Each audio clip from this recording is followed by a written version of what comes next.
শ্রী শ্রী চৈতন্য চরিতামৃত আদি লীলা পঞ্চদশ পরিচ্ছেদ আমরা আলোচনা করছি।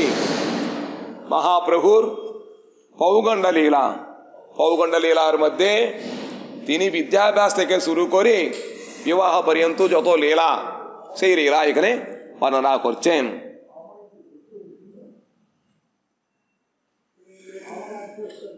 একদিন মাতার পদে করিয়া প্রণাম, প্রভু কহে মাতা মোরে দেহ একদান।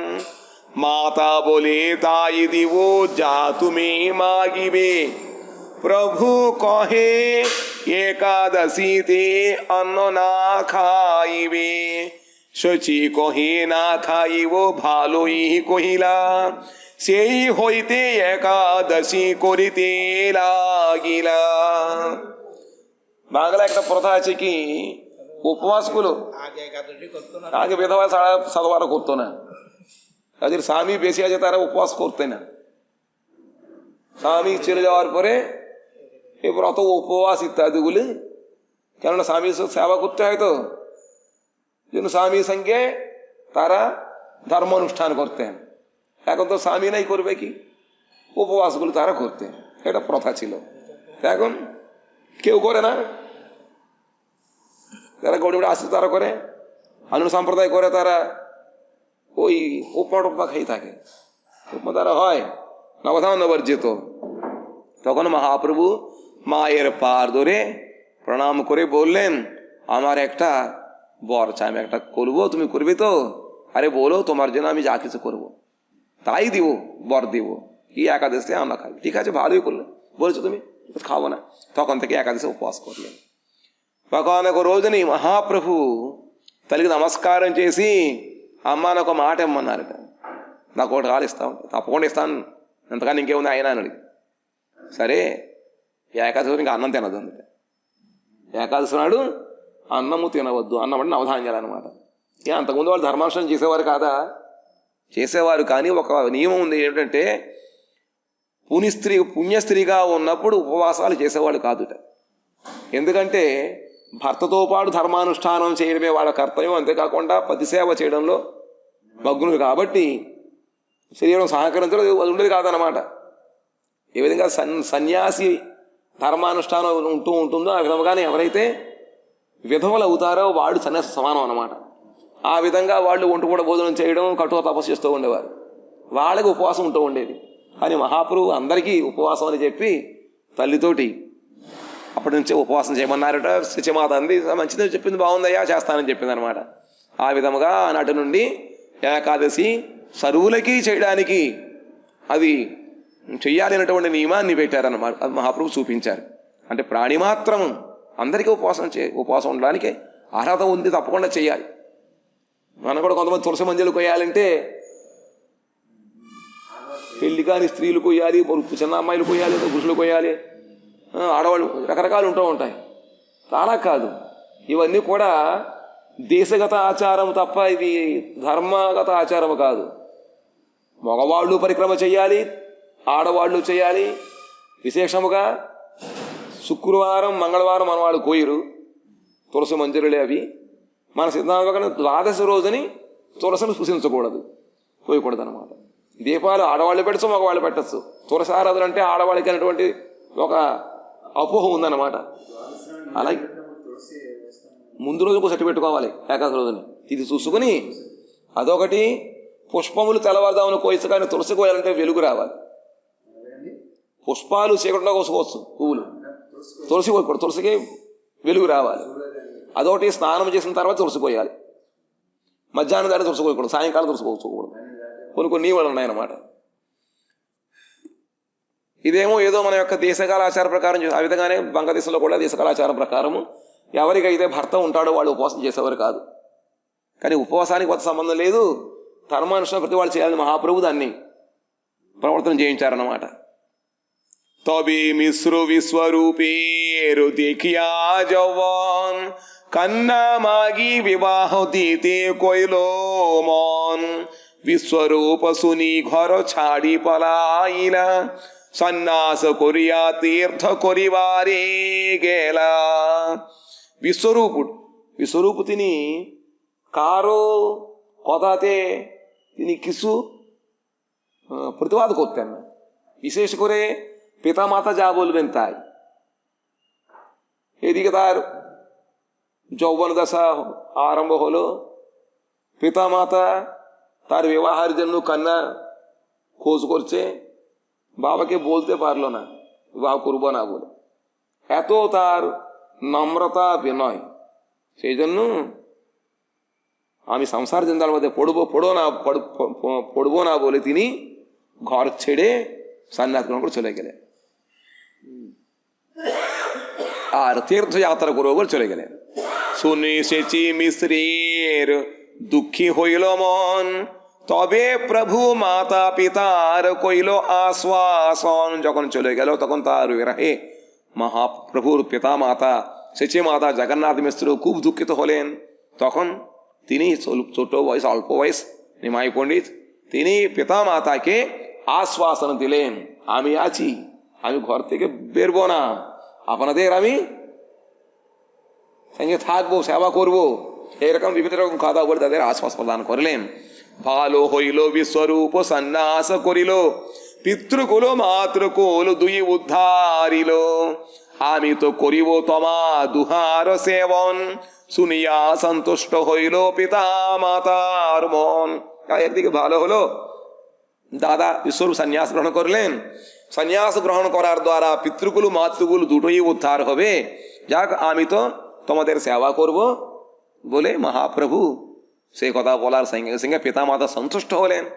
তারা విశ్వరూపేరు విరహట తర ఆస్తి ఆస్తి చెడితే పారలేం. ఒకానొక రోజున ఏమైందిట, ఈ విధంగా ఉండగా విశ్వరూపుడికి యవ్వన కాలం వచ్చింది కాబట్టి వాళ్ళు వివాహం చేయడం కోసం అమ్మాయిని వెతకడం ప్రారంభించారు. ఇది తెలిసి విశ్వరూపుడు ఇల్లు వదిలిపెట్టి వెళ్ళిపోయాడు. నేను చెప్పచ్చు కదా, అలా చెప్పడం. ఎందుకంటే ఆయన ఎంత వినయ విధేయాలంటే తల్లిదండ్రుల మాటకి బదులు చెప్పేవాడు కాదు, బదులు అంటే సమాధానం కాదు, ఎదురు మాట్లాడేవాడు కాదు. అందుకని వాడి యొక్క సంకల్పాన్ని ఈయన ప్రతిఘటించడము లేఖనం చేయడానికి ఆయన తత్వం కాదనమాట. అందుకని ఆయన ఇల్లు వదిలిపెట్టి వెళ్ళిపోయాడు, తీర్థయాత్రలు చేయడం కోసం సన్యాసం వెళ్ళిపోయాట. ఇది విని పాపం వాళ్ళు బాగా దుఃఖితులు అయ్యారు. వాళ్ళ దుఃఖాన్ని చూసిన మహాప్రభు వాళ్ళకి ఆస్వాదన ఓదార్పు ఇచ్చాట, భరోసా ఇచ్చాడు. మంచిదయింది, ఒక గృహంలో కనుక సన్యాసం తీసుకున్నట్లయితే వాళ్ళ మాతృకులం పితృకులం ఇద్దరూ కూడా రెండు వైపు అది ఉద్ధరపడతారు. ఒక అందుకు మంచిది అయింది, నేను మాత్రం మీ దగ్గరే ఉండి మీ సేవ చేసుకుంటానని అలా చెప్పాడు. వాళ్ళకి ఆనందం కలిగింది. క్రమక్రమం কত রকম মিথ্যে কথা বলতে পারে, দা মৃত্যু সত্যই, সত্য কথাই। সেবা তো করলো, তো কিছু করলো না, তা করলো పితాর పితృకర్మ করলো না, ওটাই సేవ. যাক এইভাবে ఆ విధముగా ఆయన నేను మీ ఇద్దరిని చూసుకుంటాను, సేవ చేస్తున్నప్పుడు వాళ్ళు పాపం ఈయన మాటలకి మురిసిపోయి క్రమక్రమంగా విశ్వరూపుడి యొక్క విరహాన్ని వాళ్ళు పోగొట్టుకున్నారు.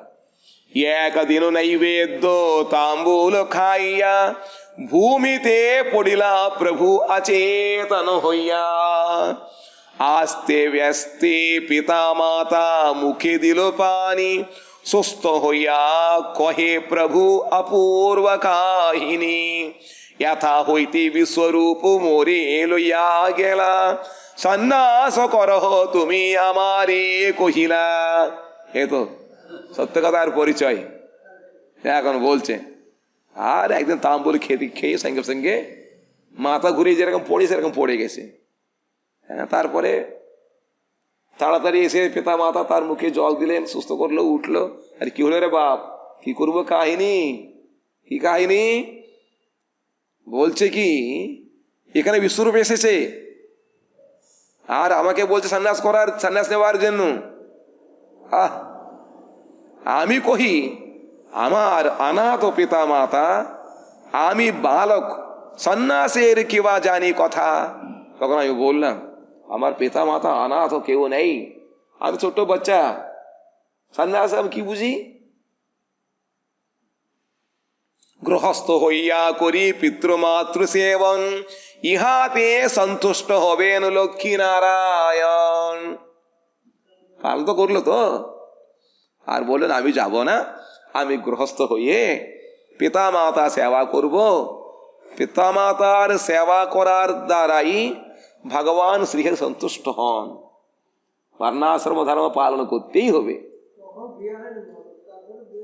হ্যাঁ, গৃহস্থ হইয়া আমি তোমাদের সেবা করব, এর দ্বারাই ভগবান লক্ষ্মীনারায়ণ সন্তুষ্ট হবেন। সুন্দর কাহিনী।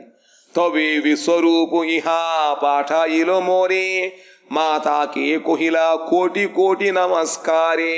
তখন বিশ্বরূপ দ্বারা আমাকে ছেড়ে দিল, আর বললেন কি আমার মাকে কোটি কোটি নমস্কার জানাও।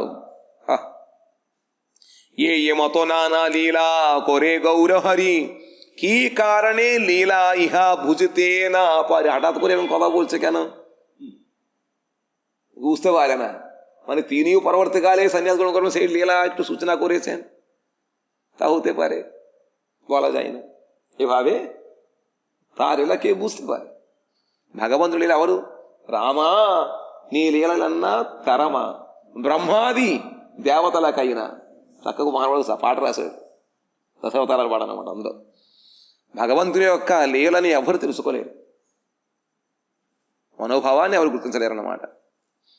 ఒకానొక రోజున ఏమైందట, భగవంతుడు నిమాయ పండితుడు తాంబూలం నవ్వులుతూ నవ్వులుతూ కింద పడిపోయాడు. ఏమైంది తల్లిదండ్రులిద్దరు కూడా ఆయనకు ముఖం మీద నీళ్లు చల్లి కూర్చోపెట్టి ఏమైంది నాయన ఏమైందిరా చెప్పు అంటే చక్కటి ఒక అపూర్వమైనటువంటి ఒక కథ వచ్చింది. ఏమిటా, విష్ణుడు వచ్చాడు. విష్ణుడు వచ్చి నన్ను చేపట్టుకుని నువ్వు కూడా సన్యాసం తీసుకోరా నాయన అన్నాడు. అప్పుడు నేను అన్నాను, నేను తీసుకోను, నా తల్లిదండ్రులు అనాథలు, నేను గృహస్థుడిగా ఉండి వాళ్ళ సేవ చేసుకుంటాను, తల్లిదండ్రులు సేవ చేయడం ద్వారానే లక్ష్మీనారాయణ సంతృప్తి చెందుతారు అని చెప్పాను. అప్పుడు సరే అని చెప్పి నన్ను వదిలిపెట్టాడు. ఆ తల్లికి కోటి కోటి నమస్కారాలు చెప్పాడు అని చెప్పాడు. అతని మాటలు విని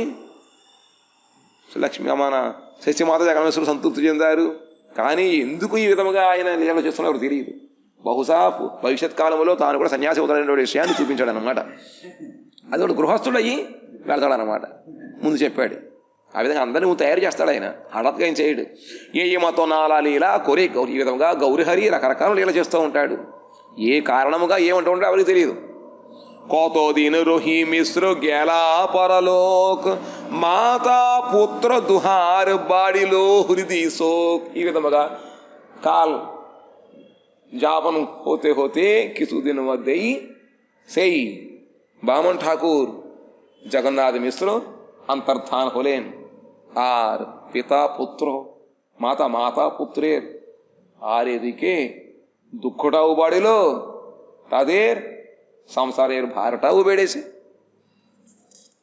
ఈ విధంగా గడుస్తూ ఉండగా ఆయన జగన్నాథ మిశ్రుడు అనారోగ్య కారణం చేత బెంగపెట్టిన ఆయన పరలోకానికి వెళ్ళిపోయారు. ఇంకా శచీదేవి చిన్న నిమాయ పండితులు ఇద్దరే, వాళ్ళిద్దరికి హృదయములో శోకము బాగా పెరిగిపోయింది పాపం. బంధు బాంధవ ఆసీ దుహా ప్రబోధిలో, পিতৃক্রিয়া বিধি মতে ঈশ্বর করিল। তখনকার সময় সবাই এসে ওই সময় সবাই ভরসা, তারপরে কাউকে দেখা যাবে না। আমরা এই করবো, ওই তোমার আছে, আমরা আছি, তোমার কোন চিন্তা কিছু। তারপরে লোকের কোনো পরিচয় পাওয়া যাবে না, কোথায় গেছে কোথায়। দেখা দিলে ভার নিতে হয়, এই জন্য ওরা সরি চলে যায়। যাক, এইভাবে তারা সবাই এসে প্রবোধ করিয়া পিতৃ সংস্কার করার জন্য বিধিমতে মহাপ্রভুর দ্বারা করালেন। কতদিনে প্রভু চিত্তে করিলা চিন্তন, গৃহস্থ হইলাম এবে চাহি গৃহ ধর্ম। গৃহিণী বিনা গৃহ ধর্ম না হয় শোভন, এত చింతి వివాహ కొరితే హోయిల మోన్. ఇప్పుడు వివాహానికి అప్పుడు అవలే, అప్పుడే మీరు చిన్నపిల్లల భావం ఏంటన్నారు, పరిచయం అయిందంతే, కానీ భావం వచ్చింది ఇప్పుడు. ఏమిటా, এই ভাবে বন্ধু বান্ধব এসে তাই ক্রিয়া করালেন। আর গৌরীহরি চিন্তা করছেন, আমি তো বাড়িতে আছি, পড়াশোনা সব কিছু করছি, গৃহস্থ তো বাড়িতে থাকলে গৃহস্থ হতে হবে, গৃহস্থ হতে গেলে গৃহিণী না হতে গেলে গৃহস্থ হওয়া যাবে না। ঘরে থাকলে ধরো ধারাবাহিক এই দিনে এই করলে ও করলে না, ব্রহ্মচারী আছে, ব্রহ্মচারী থাকা যায়, থাকতে পারলে। গৃহস্থ হতে গেলে গৃহিণী বিনা গৃহধর্ম না হয় শোভন, স্বভাব হতে গেলে এরকম সব দরকার নাই, একে থাকা হলে কোনো অসুবিধা নেই, করতে হবে তার মানে কিছু নেই। এইভাবে গৃহিণী বিনা গৃহধর্ম না হয় শোভন, এত চিন্তি বিবাহ করিতে হইল মন। না গৃহম গৃহমিত্যাহুর গৃহিণী গৃহমুচ্যতে, তয়া হি সহিতঃ সর্বান পুরুষার্থান সমশ্নুতে। গৃহকে গৃহ বলে না, গৃহিণীকে গৃহ বলা যায়। গৃহিণীর সহিত সমস্ত পুরুষার্থ ভোগ করিবে, এই রকম একটা আছে। লক্ষ্মী দেবীর সহিত সাক্ষাৎকার। দৈবে একদিন প্রভু পড়িয়া আসিতে, বল্লভাচার্যের কন্যা দেখে গঙ্গা পথে। পূর্ব সিদ্ধ ভাব দুহার বোধয় করিলা, দৈবে বনমালী ঘটক সেচি স্থানে আইলা। পূর্ব সিদ্ধ ভাব এবে উদয় করিলা, এখন উদিত হয়েছে, তখন বিবাহ করার মানুষটা। দৈবে বনমালী ঘটক এসেছে সেচিমায় স্থানে, সেচির ইঙ্গিতে সম্বন্ধ করিল ঘটন। লক্ষ্মীকে বিবাহ কইল সেচির নন্দন। বিস্তারিয়া বর্ণিলা তাহা বৃন্দাবন দাস, এই তো পৌগণ্ড লীলার সূত্র প্রকাশ। এইভাবে পৌগণ্ড লীলাটা সূত্র প্রকাশ করেছেন। এই গৌরহরি লক্ষ্মীপ্রিয়া দেবীর বিবাহটা সুন্দরভাবে আমাদের బృందావన ఠాకూర్ భారీ వర్ణన కరేছেন. ఈ విధంగా ఉంటూ ఉండగా మహాపురు అనుకున్నారట, పితృకర్మ చేశాను బాగానే ఉంది, కర్మలు చేయాలంటే గృహస్థుడు అవ్వాలి కదా, గృహస్థుడుగా ఉండాలి అంటే గృహిణి ఉండాలి, గృహిణి లేకుండా గృహము శోభిల్లదు, ఇంట్లో ఉండాలన్నమాట. కాబట్టి గృహిణి వినా గృహధర్మం నా హోయ్ శోభం, గృహిణి లేకుండా గృహధర్మం చేయడం అది శోభిల్లదు, ఉండాలి. కాబట్టి ఈ విధంగా ఆయన ఆలోచించుకొని వివాహము చేసుకుందాం అనుకున్నట్ట. అప్పుడు దైవే ఏకదిన ప్రభు పొడియా ఆసి, ఇంతకు ముందే లక్ష్మీప్రియ ద్వారా మహాప్రభు పూజను అందుకున్నారు. అప్పుడు ఇద్దరుదే బాల్య వయసే. మిగతా అమ్మాయిలతో ఏ విధంగా అయితే ఆయన ఆ పూజ తీసుకొని వాళ్ళు ఆశీర్వదించాడు, ఎక్కడ కూడా ఆ విధంగానే పూజ చేసుకుని ఆశీర్వదించాడు. కానీ వాళ్ళతో పూర్వ సంబంధం ఉన్న కారణంగా లక్ష్మీప్రియాదేవి ఎదురు చెప్పకుండా మిగతా ఎదురు చెప్పారు. ఏదో కాస్త పైన కొంచెం కోపం, కానీ ఈవిడ కోపం చూపించలే, పూర్వ సంబంధం ఉంది కాబట్టి ఆవిడ చక్కగా ఆనందంతో ప్రభువుని పూజించింది. ప్రభువు కూడా ఆ పూజను తీసుకుని ఆశీర్వదించారు. కానీ ఇప్పుడు వయసు వచ్చినప్పుడు ఆ భావం ప్రకటమవుతుందన్నమాట. ఒకసారి ఆయన చదువుకుని వస్తుంటే గంగా నదీ తీరాన వల్లభాచార్యులు వారి యొక్క కుమార్తె లక్ష్మీప్రియని చూశారుట. చూసిన వెంటనే పరస్పరము ఇద్దరికి కూడా మనసు ఆకృష్టమైంది. అప్పుడు ఇంటికి వచ్చేసాడు ఈయన. మహాప్రభు పనులు చక్కగా అయిపోతుంటాయి కదా, ఆయన ముందే నుంచి అన్ని కూడా పరిస్థితులు చక్కగా ఉంటూ ఉంటాయి, అనుకూలంగా ఉంటాయి. అందుకని వనమాల ఘటికుడు ఆయన పెళ్ళిళ్ళ పేరయ్య పెద్ద ఆయన వచ్చాడనమాట. సత్యదేవికి వచ్చి సంబంధం కలుపుకున్నారు. సరే, చక్కగా వివాహం అయిపోయింది. ఇక్కడ 2 లైన్లు చెప్పేశారు. ఇది బృందావన ఒక అధ్యాయం అంతా రాశారు. లక్ష్మీప్రియాది ఏ విధముగా వివాహం అయిందో మహాప్రభుతోటి. విస్తారి వర్ణిలా దాస బృందావన్. ఇంతవరకు పౌగండలీల యొక్క సూత్రాలను చేశారు.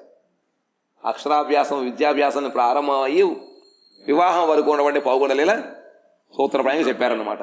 పౌగండలీలా ఈ లీలా బహుతో ప్రకార বৃন্দাবন দাস ইহা করিয়াছেন বিস্তার। এই পৌগণ্ড লীলা মধ্যে ভগবান গৌরহরি অনেক লীলা করেছেন। এইগুলো সব বৃন্দাবন দাস ঠাকুর ভালোভাবে চৈতন্য ভাগবতে বর্ণনা করেছেন। অতএব দিং মাত্র ইহা দেখাইল চৈতন্য মঙ্গলে সর্বলোকে খ্যাতি হইল, শ্রীরূপ রঘুনাথ পদে যার আস, চৈতন্য চরিতামৃত কহে কৃষ্ণদাস। এইভাবে বর্ণনা ঠাকুর লিখেছেন। আর চৈতন্য ভাগবত চৈতন্য মঙ্গল বলা হচ্ছে এখানে। চৈতন্য ভাগবত সর্বলোকে খ্যাতি হইল, ভাগবত চৈতন্য সবার প্রসিদ্ধ হলো গৌরহরির এই লীলাতে। এইভাবে রূপ রঘুনাথ শ্রীচরণ কমল যাদের আস, সেই চৈতন্য চরিতামৃত করছেন কৃষ্ণদাস। ইতি শ্রী చైతన్య చరితామృతే ఆదిలీలాయాన్ పౌగండ లీలా సూత్ర వర్ణనం నామ పంచదశ పరిచ్ఛేద. ఈ విషయం అంతా కూడా ఆ పెళ్లిళ్ళ పేరయ్య చెప్పినటువంటి ఆ సంబంధం కుదుర్చుకొని శచీమాత చక్కగా అతనికి వివాహం కర్మలు చేయించింది. ఈ విధముగా మా గౌరహరి విద్యాభ్యాసం మొదలుపెట్టి వివాహం వరకు చేసిన లీలను పౌగండ లీల అంటారు. ఇవన్నీ కూడా అందులో ఎన్నో రకరకాల లీలలు ఉన్నాయి. అవన్నీ కూడా బృందావన దాస్ ఠాకూర్ చైతన్య భాగవతములో రచించి మనకి ఇచ్చారు. అప్పటి సమయం చైతన్య చరితామృతం గ్రంథం వ్రాసేటప్పుడు ఆ చైతన్య భాగవతం పేరు చైతన్య మంగళము, మంగళం. తర్వాత కాలములో లోచన్ దాస్ ఠాకూర్ వారు ఒక చైతన్య మంగళం అనే గ్రంథాన్ని రాశారు. కాబట్టి బృందావన దాస్ ఠాకూర్ తల్లి నారాయణీదేవి చెప్పిందనమాట, నాయన నీ యొక్క పుస్తకాన్ని పేరు మార్చమని చెప్పి. అప్పుడు భక్తుల యొక్క సూచన ప్రకారము తన గ్రంథానికి చైతన్య భాగవతం అని పేరు పెట్టారు. చైతన్య భాగవతం అనే గ్రంథము లోకములో ఎంతో పేరు ప్రసిద్ధి పొందింది, మహానుభావుడు రాశారన్నమాట. కాబట్టి ఆయనలో ఆ గ్రంథములో విపులముగా వివరించారు కాబట్టి సూత్రప్రాయంగా వర్ణించారు. ఈ విధముగా రూప రఘునాథదాస గోస్వాముల యొక్క శ్రీచరణ కమలములే ఎవరికి నిరంతరము ఆశగా ఉన్నాయో అటువంటి కవిరాజ గోస్వాముల వారు చైతన్య చరితామృతాన్ని రాస్తున్నారు. ఇక్కడ 15వ అధ్యాయం సమాప్తమైంది. 16వ అధ్యాయం షోడశ పరిచ్ఛేద్. షోడశ పరిచ్ఛేదే మహాప్రభురు కైశోరలీలా వర్ణితు.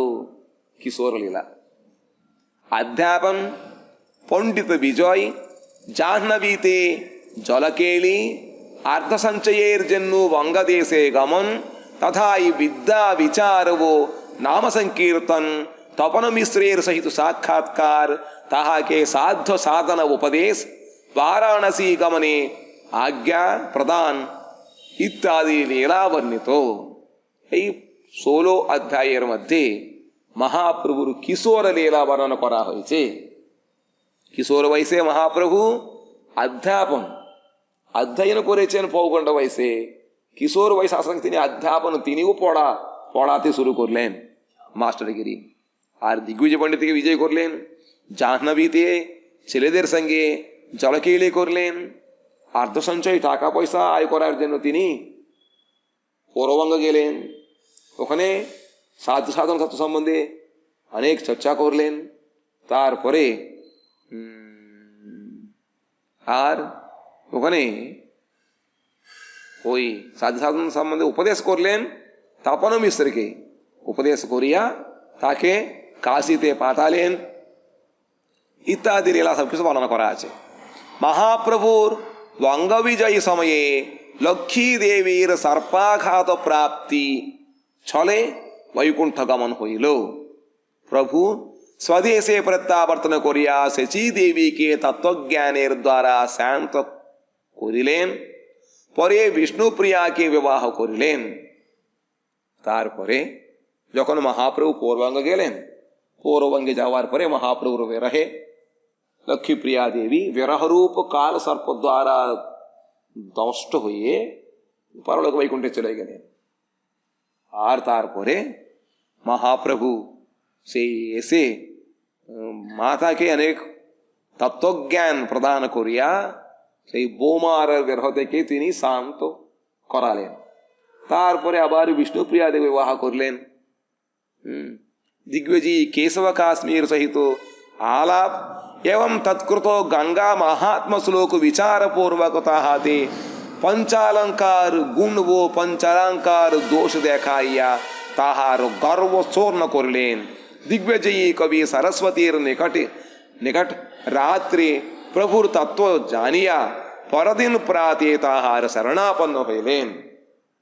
এইভাবে এই লীলা করছে। ఇంకా ఈ 16వ అధ్యాయములో భగవంతుడి యొక్క కిశోర వయస్సులో చేసిన లీలలు వర్ణింపబడుతున్నాయి.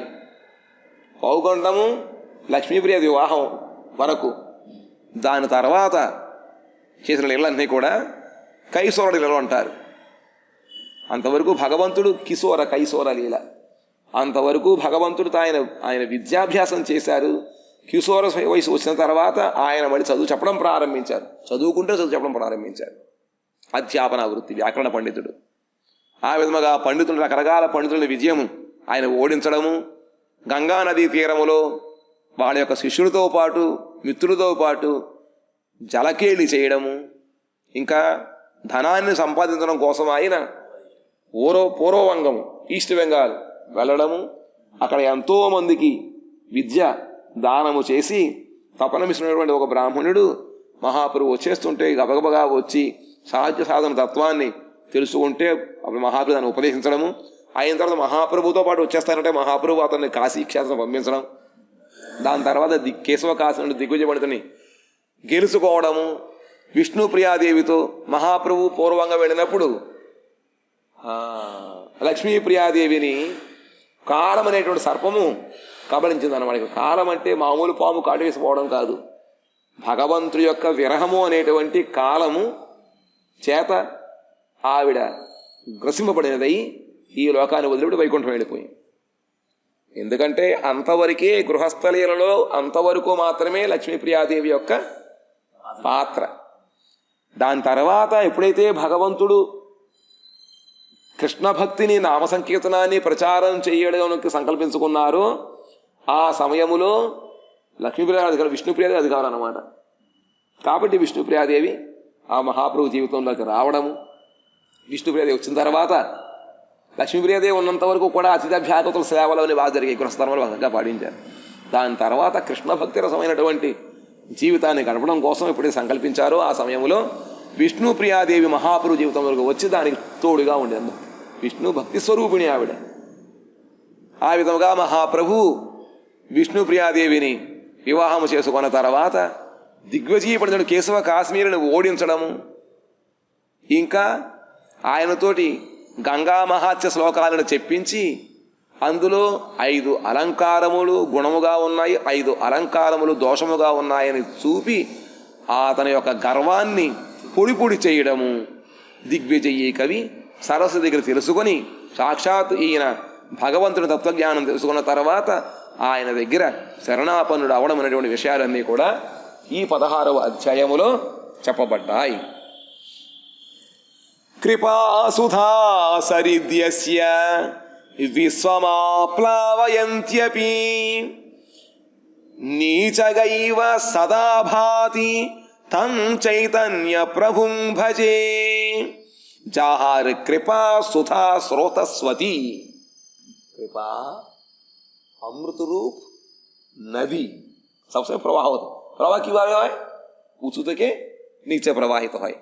ఈ రకం స్రోతస్వతి విశ్వ के ఆప్లావను కొరియావో సర్వదా నీచగా రూపే ప్రకాశ పాయతే చేన్. सब समय नीच निम्नगामी निचुते प्रवाहित হয় এই রূপ প্রকাশ করে. সেই চৈতন্য প্রভুকে আমি ভজনা করি, চৈতন্য মহাপ্রভুকে সেরকম ভজনা করি. কিরকম? এখানে যে যেমন নদীগুলো উঁচু থেকে নিচে প্রবাহিত হয় সেই রকম মহাপ্রভুর কৃপারূপ অমৃত নদী প্রভু যারা যাদের হৃদয়ের মধ্যে দৈন্য আছে, নীচ স্বভাব মানে নিচের মতো ব্যবহার না, নিজেকে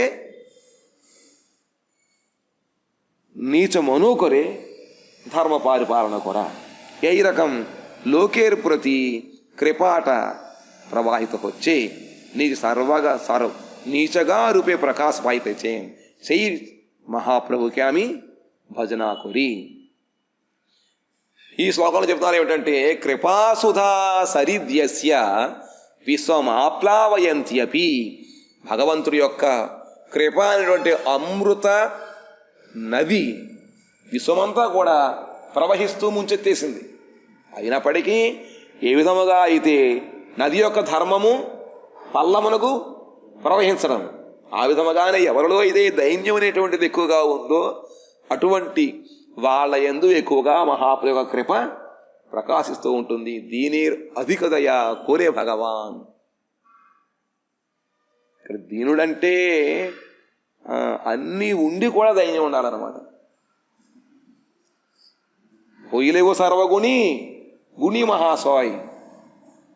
అది జయ జయ శ్రీ చైతన్య జయ నిత్యానంద జయ ద్వైత చంద్ర జయ గౌర భక్త బృంద జియాత్ కైశోర చైతన్యో మూర్తిమత్యాగ్రహాశ్రమాత్ లక్ష్మ్యార్చితో అథ వాగ్దేవ్యా దిశాం జయి జయచ్చలాత్. ఇక్కడ కూడా మళ్ళీ భగవంతుడు కిశోర వయస్సుకి ప్రణామం చేస్తున్నారు కవిరాజ గోస్వామి. అంతకుముందు బాల్య లీలలకి బాల్యమునికి మహాప్రభు యొక్క ఆ లీలలకి నమస్కారం చేసిన తర్వాత లీలలు వర్ణించారు. ఆ విధముగానే పౌగండ వయస్సుకు కూడా ఆయన నమస్కారం చేసి వర్ణించారు. ఇప్పుడు కైశోర వయస్సుకి ఆయన నమస్కారం చేస్తూ కిశోరులను వర్ణిస్తున్నారట. జియాత్ కైశోరో చైతన్యం. కైశోర వయసు కిశోర వయసు చైతన్యం జయమగుగాక. జియత్ మూర్తిమత్యా గృహాశ్రమాత్. ఆయన మూర్తిభవించిన గృహధర్మాన్ని పాటించారు. ఇంకా లక్ష్మ్యార్చితో అథ వాగ్దేవ్యా దిశాం జయి జయచ్చలాత్. లక్ష్మీదేవి ద్వారా నిరంతరము ఆరాధింపబడేటువంటి ఆయన సరస్వతీదేవి ద్వారా కూడా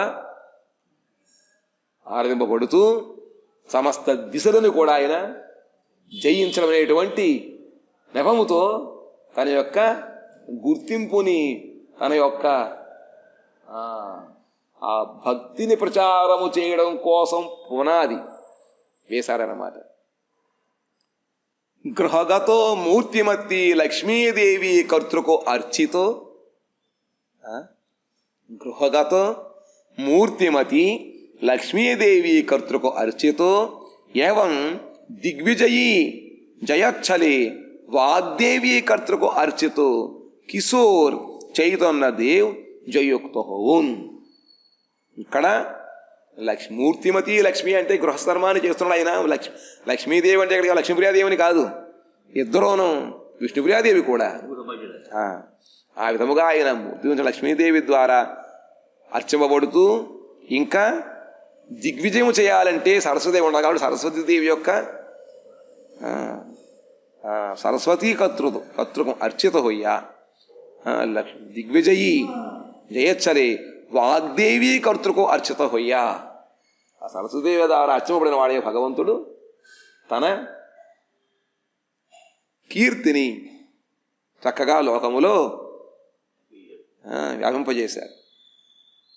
పండితులకి సర్వశాస్త్రే పరాజయ కొరులేవో తాహార్ వినయభంగి కౌశలే పండిత దిగేర్ దుఃఖ హోయనా. এইতো কৈশোর লীলা সূত্র অনুবন্ধ শিষ্যগণ পড়াইতে করিলা আরম্ভ। এইভাবে কিশোর লীলা বর্ণনা করছেন। কিশোর বয়সে মহাপ্রভু তিনি অধ্যয়ন করলেও কিশোর লীলায় তিনি সূত্র বন্ধর বেকার সূত্রগুলি বর্ণনা করছেন। শিষ্যগণকে পড়াইতে করিল আরম্ভ। স্কুলের মধ্যে ছাত্রগণের মধ্যে যে ভালো পড়াশোনা করে তার কাছে লোক যাইছিল এরা তাদের সন্দেহগুলি দূরীভূত করবার জন্য, তখন তিনি সেই রকম তাদের উপদেশ প্রদান করেন।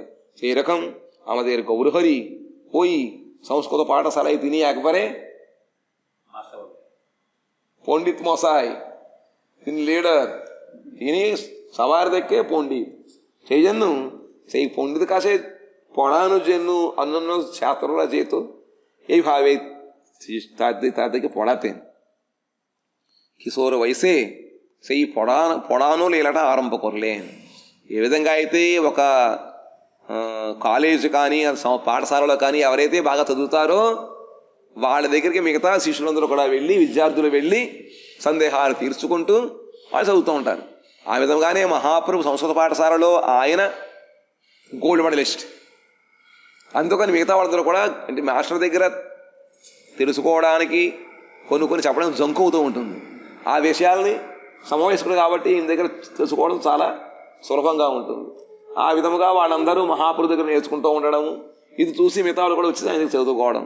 ఈ విధముగా చిన్నప్పుడే ఆయన అధ్యాపకుడిగా లీల ప్రారంభించారు కిశోర వయస్సులో మన గౌరహరి.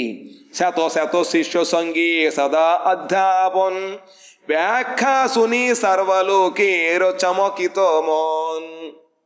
सब समय शत शत छात्र शादी के बसतो और महाप्रभु जेमन व्याख्या करते हैं, व्याख्या करार संगे सबाई आश्चर्यान्वित होते हैं। एक बार यदि महाप्रभु बोलें समस्त लोग बुझते पारबे एर मध्य केउ कि হয়েছে अनुमानस्क हवा तंद्रा आशा আমি শুনতে পারি নাই বুঝতে পারি নাই এইরকম কিছু থাকে না। মহাপ্রভু বলে সঙ্গে সঙ্গে তারা সবাই বুঝতে পারবে, মূর্খ পর্যন্ত মহাপ্রভুর পাণ্ডিত্যটা বুঝতে পারবে। এইরকম তার কৃপা সহিত পড়াচ্ছে, তখন কৃপা থাকলে সব কিছু হয়ে যায়। এইভাবে সর্বলোক চমকিত হয়। সর্বশাস্ত্রী সর্ব পণ্ডিত পাই পরাজয় বিনয় ভঙ্গিতে কারো দুঃখ নাহি হয়। তিনি ব্যাকরণ ছাত্র ব্যাকরণ অধ্যাপক হইয়েও अलंकार न्याय इत्यादि যত প্রকার সংস্কৃতে ভাষা মধ্যে আছে সব সাবজেক্টে তিনি পারঙ্গত। সেই জন্য সর্বশাস্ত্র বিদ্যার্থীদের পড়ুয়াগণকে মহাপ্রভু জিজ্ঞাসা করিয়া পরাজয় করতেন। বড় বড় পণ্ডিতগণকেও তিনি তার বাক্য দ্বারা পরাজিত করতেন, কিন্তু তিনি আবার সবাইকে বিনয়ের সহিত তাদের কথোপকথন বলে তাদের কখনো হৃদয়ের মধ্যে আমরা হেরে গেছি বলে কোন দুঃখটা থাকতে দিতেন না। এইভাবে বিনয় ভঙ্গিতে কারো দুঃখ নাহি হয়। মহাপ্রভুর কাছে হেরে গেলে কারো দুঃখ হয় না, তবু ఆనందే సహిత তারা যেত। এইভাবে তার లీల ఈ విధముగా మహాప్రభు యొక్క కైసరుడు లీలల్లో ఒకటి విద్య అధ్యయనము అధ్యాపనము. విద్య అధ్యాపనము అనేటువంటి వృత్తి ముఖ్యముగా కనపడుతూ ఉంటుందన్నమాట. ఆయన యొక్క ఆ స్కూలులో లేదా ఆయన యొక్క దాంట్లో పాఠశాలలో వందల కొలిది వస్తూ ఉంటారట. ఒక బ్యాచ్ రకరకాల ఎన్నో బ్యాచ్లు ఉన్నాయి. ఆయన దగ్గర ఒక్కసారి వింటే చాలుట, అర్థం అవ్వలేదండి సరిగా చెప్పండి. మూర్ఖుడు కూడా మహాప్రభు చెప్పినటువంటి సూత్రాన్ని విని వెంటనే వాళ్ళకి కంఠస్థం అయిపోయేది. అంత కృపతోడు చెబుతుంటే ఎందుకు అవ్వదు, చెబితే అయిపోతుంది అనమాట. ఆ విధంగా మహాప్రభువు దగ్గర చదివితే అల్ప సమయంలోనే వాళ్ళు కూడా మహాపండితులు అయిపోతున్నారు. ఇంకా మళ్ళీ ఇంకా వేరే డింకులు కొట్టడం, పరీక్షలు ఫెయిల్ అయిపోవడం ఇవేం ఉండదు. ఒకేసారి ప్రతివాడు గోల్డ్ మెడల్ ఇస్తే పరిపూర్ణ విద్యను నేర్చుకుని వెళ్ళేవారిట. అందుకని చెప్పి వందల కొలది శిష్యులు ఎన్నో బ్యాచ్లు ఉండేవన్నమాట. ఆ విధముగా చక్కగా ఆయన అధ్యాపన వృత్తిని చేస్తున్నారు. ఆయన చేసిన వ్యాఖ్యానము వింటే అందరికీ కూడా ఆశ్చర్యం కలిగేదిట. ఇంకా ఆయన మహాప్రభు నిమాయుడు వ్యాకరణ శాస్త్ర పండితుడు అయినప్పటికీ అన్ని శాస్త్రాల్లో కూడా ఆయన పెద్ద పెద్ద పండితులు కూడా పరాజయం చేసేవాట. అంత పెద్ద పెద్ద పండితులు మహాప్రభులు ఓడిపోయినప్పటికీ వాళ్ళ ఎటువంటి ఇది బాధ కలిగేది కాదు, దుఃఖం వచ్చేది కాదుట. ఎందుకంటే ఈయన ఎంతో వినయముతోటి వాళ్ళని ఓడించిన తర్వాత వాళ్ళ గుణాన్ని చూపిస్తూ వాళ్ళని ఆనందం పంపుతూ ఉండేవాడు. అది భగవంతుడి గుణం. మిగతా అందరూ కూడా అయిందా, బాగా అయింది, చిన్న పిల్లలు ఓడిపోయాడు, ఏం చదివాడు, పండితులు కనపడి అని చెప్పారు అనేది కూడా అక్కడ ఎవరో వ్యాఖ్యానం పడతారనమాట. కేశవ కాశ్మీర్ తోటి మహాప్రభు వాగ్యుద్ధం చేస్తున్నప్పుడు పిల్లలందరినీ కూడా అలా అనకూడదని చెప్పి నివారించారు. కాబట్టి మహాప్రభు ఎవరిని కూడా గర్వం ఉన్నా చూపి వాళ్ళని ఓర్చుకోడు, ధైర్యం ఉన్నా కూడా పట్టించుకోడు. ఆయన దుఃఖాన్ని కూడా ఉన్నాడు. చక్కగా చూసేటప్పటికీ వాళ్ళలో ఎటువంటి డాక్టర్ గారు మొత్తం మంది ఇచ్చి ఆపరేషన్ ఏ విధంగా చేస్తారో ఆ విధంగా ఈయన తన యొక్క చక్కటి వాక్ పటిమ ద్వారా తన రూపలావణ్యాన్ని చూపిస్తూ వాళ్ళకి ఎటువంటి బాధ తెలియకుండా వాళ్ళ గర్వాన్ని తీసి బయటపడిస్తూ ఉంటాడు. దాంతో మహాప్రభు దగ్గర ఓడిపోయినప్పుడు ఎవరికి దుఃఖం ఉండేది కాదుట, సిగ్గు ఉండేది కాదు, అందరూ ఆనందంగా వెళుతూ ఉంటారు అన్నమాట. ఆ విధంగా మన గౌరహరి కిశోరులని చేస్తున్నాడు. వాంఛా కల్పతరుభ్యశ్చ కృపా సింధుభ్య ఏవ చ పతితానాం పావనేభ్యో వైష్ణవేభ్యో నమో నమః.